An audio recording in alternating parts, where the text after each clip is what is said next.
que nos acompanham através das redes sociais e particularmente pela web, televisão, Ação do Caminho. Nossos votos de muita paz. Quebrando o protocolo, peço licença para permanecer sentado. Nunca ambicionei ser colunável e agora estou com problemas na coluna. Desta forma, esperando a recuperação em breve, hoje me permitirei trazer a nossa mensagem sentado nessa tarde abençoada. Durante a Primeira Guerra Mundial, aconteceu um fenômeno bélico que passou despercebido pela imprensa mundial. Por volta de 1915 e 1916, irrompeu uma grande tragédia na Turquia e, em consequência, durante 2 anos, foram eliminados da face da terra 1.500.000 armenos pelo crime de pertencerem a uma outra raça. O Papa Francisco, há aproximadamente 20 meses, fez referência a esse genocídio que interesses internacionais resolveram silenciar. Eu desejo reportar-me a um fato isolado. Em uma aldeia, era o mês de setembro. Havia flores em todo lado ainda, quando um pelotão se adentra pelo local. E à frente do pelotão, um homem de baixa estatura, colocando cape e cobrindo-lhe praticamente os olhos, acerca-se de uma propriedade e adentra-se na casa a pontapés. Derruba a porta e, com os seus asseclas, vai diretamente à sala de refeição. De manhã, à mesa estão um cavalheiro e uma senhora, nos extremos. E no meio da mesa, de um lado como de outro, 2 jovens, uma de 15 anos, a outra de 12. Sem dizer uma palavra, esse carrasco saca da pistola e mata imediatamente o chefe do clã. Volta-se para a mulher estarrecida e rouba-lhe também a vida. Gargalha, aproxima-se das 2 jovens que estão embetadas e arranca-as. Aquela mais jovem é jogada aos chacais. Criaturas humanas nesse nível de comportamento são mais cruéis do que chacais. E a menina desesperada passa de mão em mão, é estuprada e assassinada pela fúria de uma soldadesca infeliz. E a outra, a de 15 anos, que se encontra estupidificada, é levada por ele para um bordel. Nos arredores da cidade, esse homem invulgar transformou uma residência patriarcal em um lugar de tolerância e de perversão. E a jovem, que teve a família destruída sem saber por quê, já que se tratava de uma guerra impossível. Os armenos encontraram aquele enclave nas terras da Turquia fazia muitos anos. Eram e são detestados até hoje. Conversações internacionais mantêm-nos escorraçados, perseguidos, odiados, tentam sobreviver. E aquela jovem que viu seus pais serem assassinados diante dos seus olhos e a sua irmã miseravelmente destruída, parece haver perdido a razão. Foi então ultrajada. Além de perder a sua dignidade pessoal, teve a sua alma vencida pela crueldade do homem perverso. Mas, sem poder explicar-se, Ela, que era um objeto carnal para as extravagâncias do psicopata, logrou a simpatia de um soldado e conseguiu evadir-se, antes que terminasse a guerra, daquele recinto de horror, e desapareceu da história do seu país. Anos depois, 10 anos depois, em uma clínica dermatológica na capital da Turquia, destaca-se uma jovem enfermeira que é o exemplo da abnegação, da caridade, do amor, da benevolência. Destacou-se pela maneira como serve aos enfermos. Não é apenas aquela intermediária da saúde, é também o anjo bom da tolerância, da paciência e do conforto. E certo dia chega à famosa clínica de Beirute, uma personagem muito especial. Essa personagem é transferida da encantadora Beirute para a Turquia, porque é um homem de valor internacional e está morrendo. Ele é portador de uma dermatose para a qual não há terapêutica por volta de 1926. Ele chega cadaverizado, a pele cai-lhe do corpo putrefato. E então, os médicos e paramédicos recusam-se a atendê-lo. O odor pútrido que exala o seu corpo em decomposição é insuportável.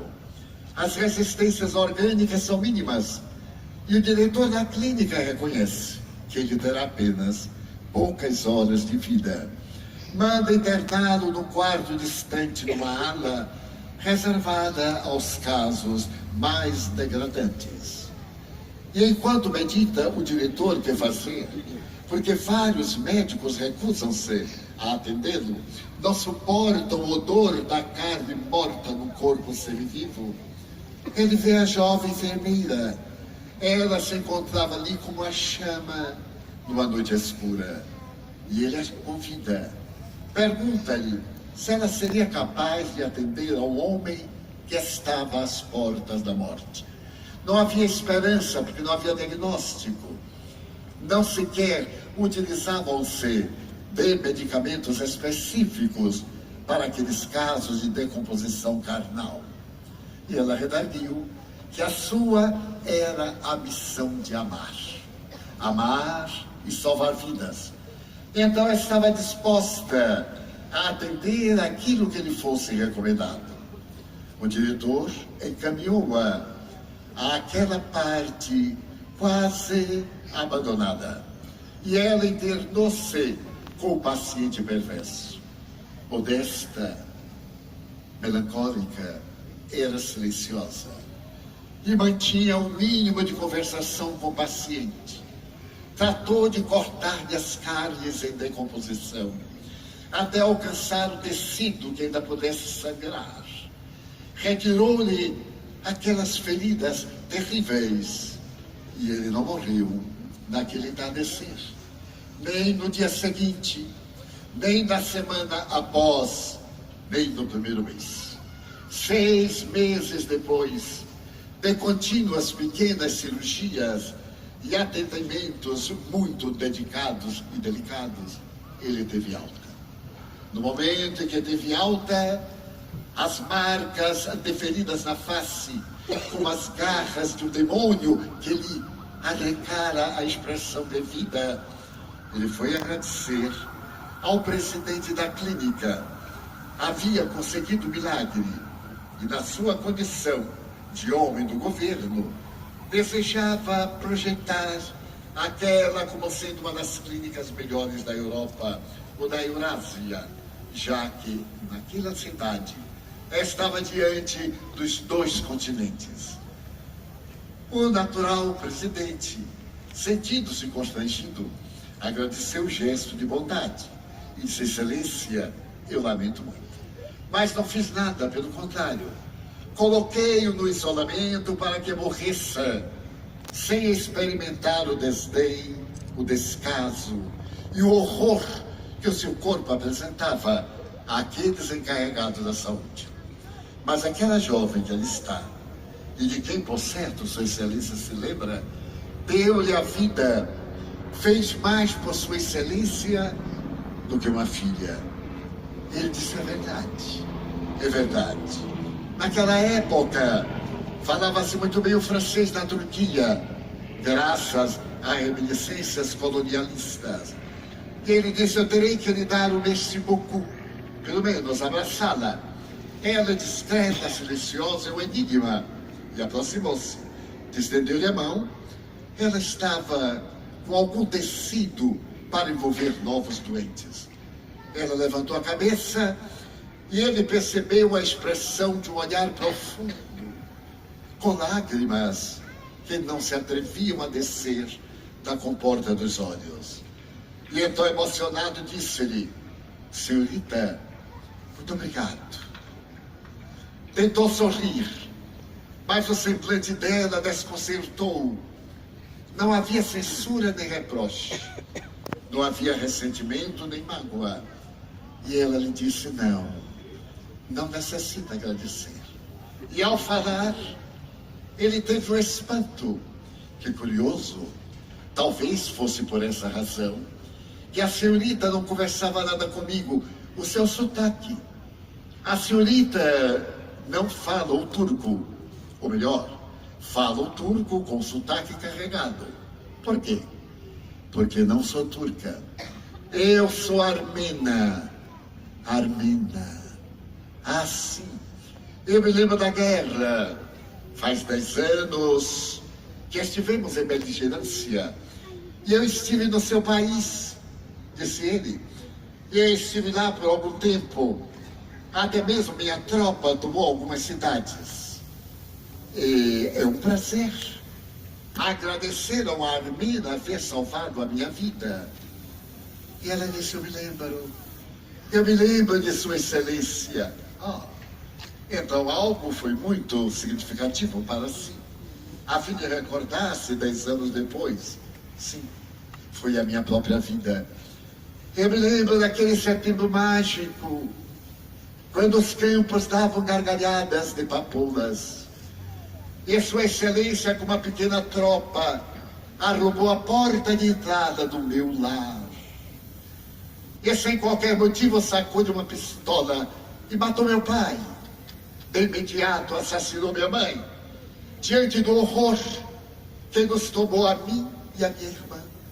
Pegou a minha irmã, que era uma menina, e atirou-a aos cães imundos que a devoraram. Ela jazia trêmula, as carnes rasgadas, o sangue, e eu a vi morrer na mão daqueles monstros selvagens. Sim, eu me lembro de Sua Excelência, quando Sua Excelência me pegou para ser vícia das suas necessidades mórbidas e me levou para sua casa de miséria com outras jovens. E nos escarneceu, submeteu-nos a situações embaraçosas e degradantes. Não apenas matou meu pai, minha mãe, minha irmã, matou a minha alma. Eu me lembro, Excelência, eu jamais esqueceria, porque as vítimas nunca esquecem. Os algozes, sim, eles esquecem.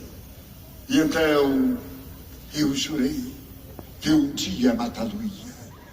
Eu consegui fugir do seu bordel e respirei durante um largo período. Eu respirei o ar do ódio, do ressentimento.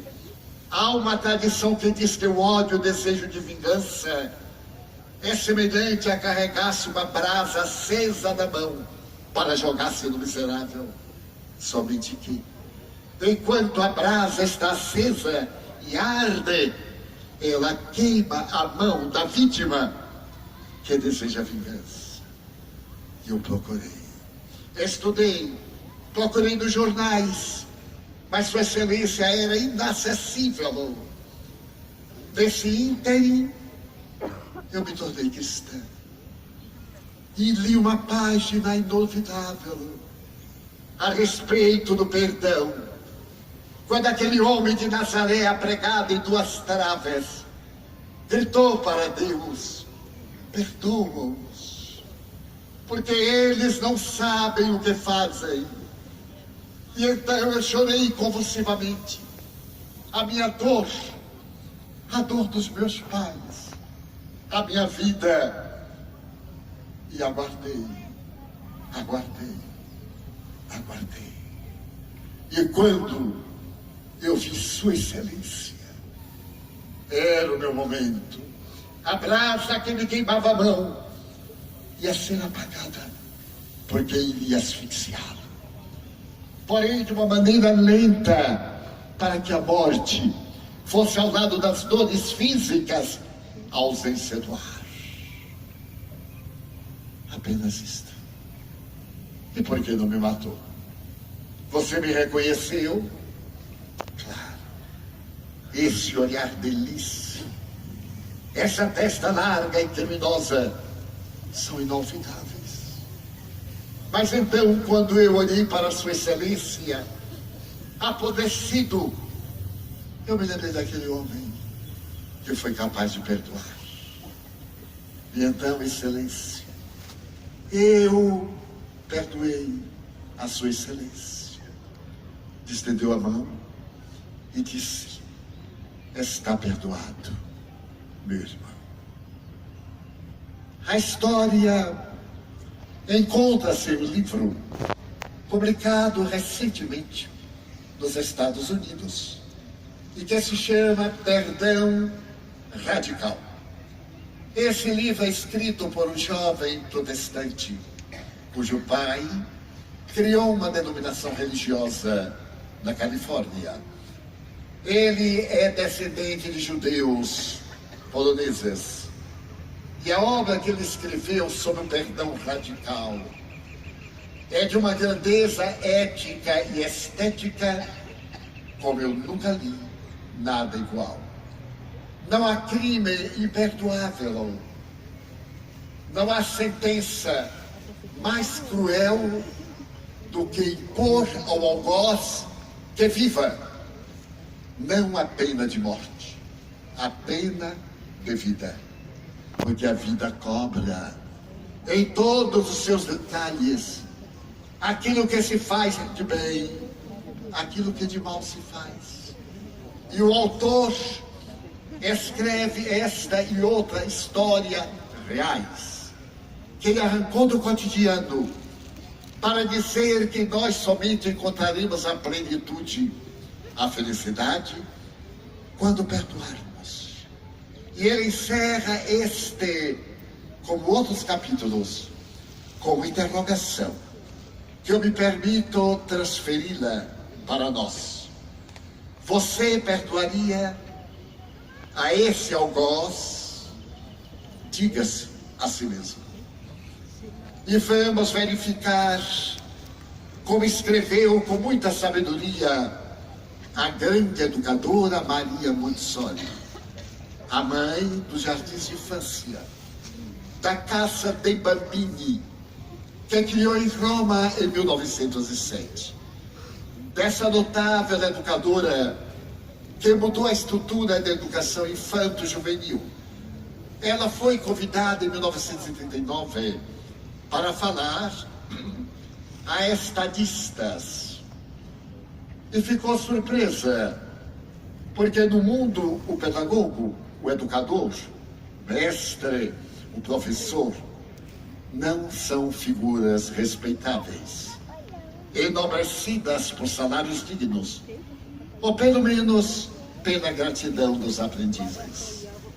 Narra-se que Péricles, aquele homem que governou Atenas no século V, o mais belo século da Grécia, onde floresceu a democracia, reuniu um dia as personalidades mais famosas de todas as profissões.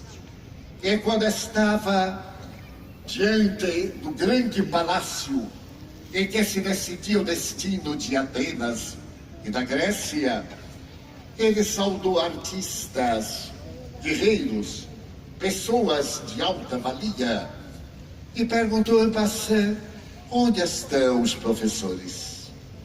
E alguém respondeu: não os convidamos. Ele disse: uma lástima, porque todos esses que aqui estão e estes que serão homenageados atingiram comer por causa dos seus professores, que permanecem anônimos. Já então, há cerca de 2.500 anos, a educação não era considerada, como não é, pelo menos em alguns países infelizes, dentre os quais o Brasil. Então esse pensamento de Péricles foi agora ressaltado quando se procurou ver que, a respeito do perdão, Maria Montessori deveria proferir um discurso em torno da paz. O mundo entrava em conflagração naquele setembro de 39. A Rússia invadira a Polônia pelo norte, a Alemanha invadida pelo sul. Estourava a Segunda Guerra Mundial. E a grande educadora italiana começa o seu discurso dizendo o seguinte: quem deveria estar aqui era algum estrategista militar para poder falar a respeito da paz. Mas, refletindo melhor, eu reconheço que quem deve estar aqui é um mestre, é um professor, formador do caráter, colaborador dos pais, porta aberta à família, para criar a família universal, conforme o pensamento platônico.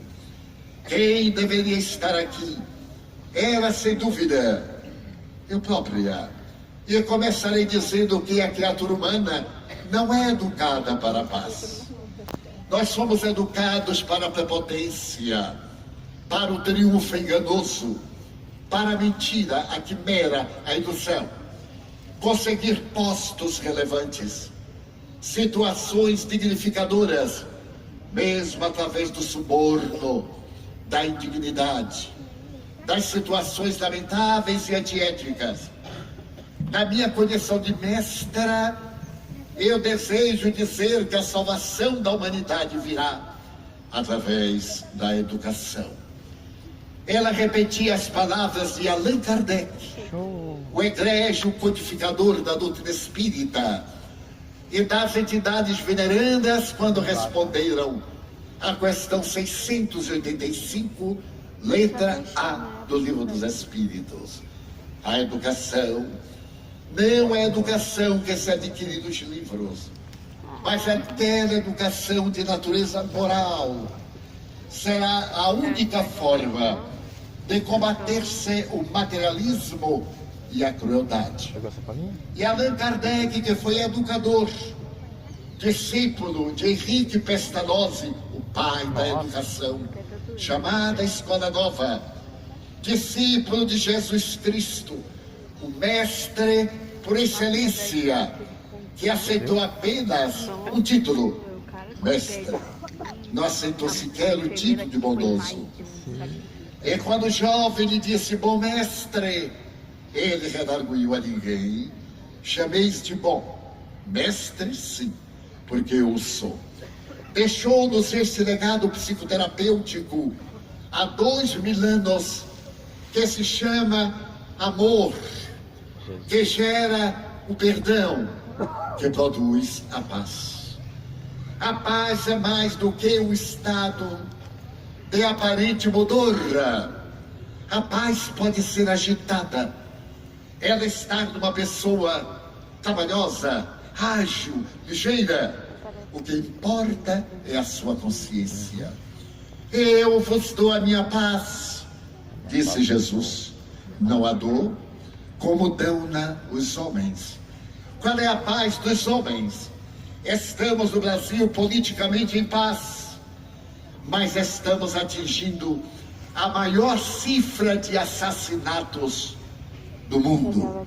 A Colômbia, nossa vizinha, que está em terrorismo há mais de 50 anos, mata menos do que nós brasileiros, que estamos em paz, ou pelo menos que não estamos numa guerra declarada, mas sim numa guerra existente. Como disse o venerável pastor católico, temos medo. Esse medo é a ausência da paz, porque perdemos a confiança em nosso próximo.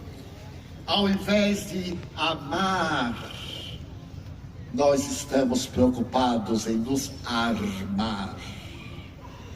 A proposta é desarmarmos-nos para mais amarmos as criaturas humanas. Essa não violência apresentada por Mohandas Karamchand Gandhi, essa ahimsa, a não violência, é exatamente esse valor apresentado por Albert Schweitzer no coração da África Equatorial Francesa, Prêmio Nobel da Paz. É a paz de Martin Luther King Jr. Essa paz que deflui de uma consciência reta, de um caráter correto, de um coração harmonizado. É, portanto, essa paz do respeito ao nosso próximo. E se os homicídios atingem, com os dados de há 2 anos, 55 mil pessoas, os acidentes de trânsito, na maioria deles criminosos por causa do alcoolismo, atingiram 53 mil.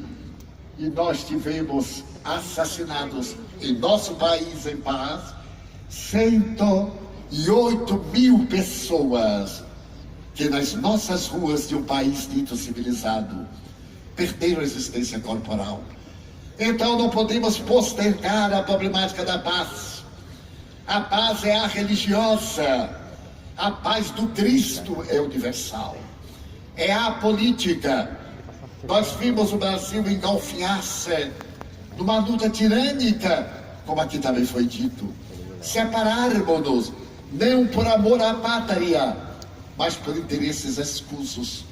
Porque se o amor é a pátria, apoiemos aquele que foi o vencedor, não nos importa quem, para que triunfe e torne o nosso país pacificado e pacificador. Eu recordo-me dos dias terríveis de exceção, quando o Brasil foi o segundo maior exportador de instrumentos bélicos para o mundo, e perguntando ao espírito Bezerra de Menezes como ficaria a tradição deste país lindo, de almas generosas, assinalado pela natureza, como ficaria da sua missão de confraternização universal. Que faremos das nossas jazidas de urânio? O petróleo vai desaparecer da terra, mas o ouro e tantos outros ainda, minerais nobres, que irão substituir no Vale do Silício essa grande conquista que deu ao mundo a comunicação virtual pela miniaturização. Como nós poderíamos esperar auxiliar o mundo? E o venerando apóstolo da caridade me disse: meu filho, não foi você quem votou nas autoridades que hoje nos governam, naquela época. E se você não votou, e o país foi tomado de assalto pelas necessidades válidas ou não vem ao caso examinar-se. Eles responderão pelos seus atos, porque no momento em que nós votamos, sim, nós elegemos aqueles que consideramos capazes de reger a nacionalidade. Então a responsabilidade é nossa. Tivemos esta responsabilidade, a liberdade de alcançar o direito da democracia, como recomenda o Evangelho. A vida do povo, o governo do povo, pelo povo, para o povo, como escreve Aristóteles na sua carta de Nicômaco, o seu filho, do Tratado sobre Política. Então nós temos que levantar a nossa voz e não a nossa passividade. Porque eu estou bem, então tudo está bem. Não. Quando Allan Kardec perguntou por que os maus triunfam, por causa da indiferença dos bons. E Martin Luther King Jr. disse algo semelhante. Nada me dói mais do que ver a indiferença dos bons em relação ao mal. O silêncio dos bons enquanto o mal prolifera. Então, o movimento Você é a Paz, criamos-lo para poder despertar as nossas consciências a respeito do mundo que estamos preparando para nós. Porque voltaremos. É a lei de retorno.